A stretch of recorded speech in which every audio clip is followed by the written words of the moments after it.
So Brett says, have Bobby talk about the cadence of walking a frog.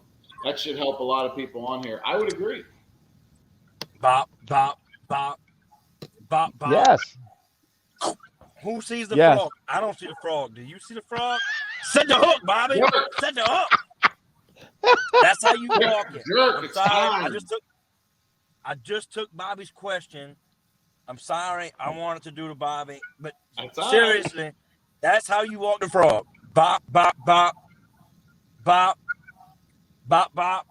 Working that 3-foot section, 1.5 feet before, and 1.5 feet past the piece of cover. I'm sorry, Bobby. I stole your question. No, that was Bobby. awesome. That was awesome. That was fantastic. You know, and to go on the backside of what you just said, I agree with all.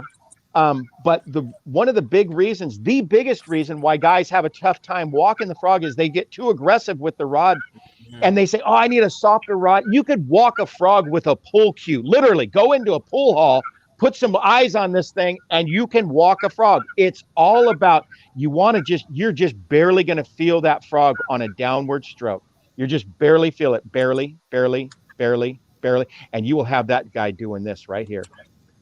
Just right at the bottom of your twitch. You just want to touch him. And that's it. You just want to say yes. On the bottom of your twitch. Yes.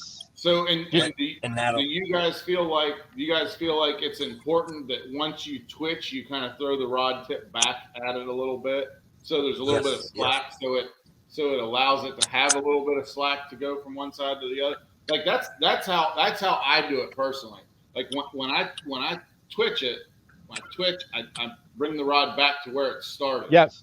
And that's just to throw that little, because if you twitch and hold, then the line's tight, so the frog just goes forward.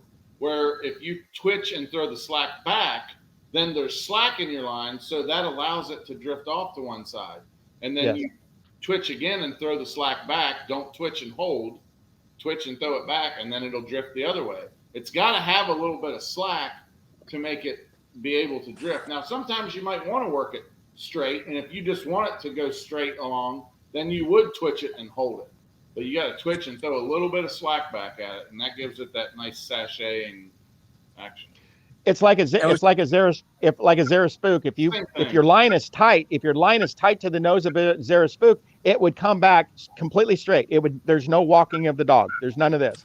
It's got to, like JT's saying, the only way that you've got to have a limp line at the end of your rod tip. I would call it a little C. It's a C of line at the end of your rod. Your rod tip's here, and your line just droops. And I just twitch the droop, twitch. And like JT's saying, my rod tip goes back to where it started, and I go 7 to 5, 7 to 5, 7 to 5, 7 to 5 with a light twitch. 7 to 5, 7 to 5, 7 to 5, 7 to 5, lightly. Yeah, you just want to touch it on the bottom of your twitch. You don't want to drive through your twitch. Yeah. You just want to barely touch the frog, tension on the bottom of your twitch, and that causes it to walk. Yep. See, that's awesome, and I'm sure that's going to help a lot.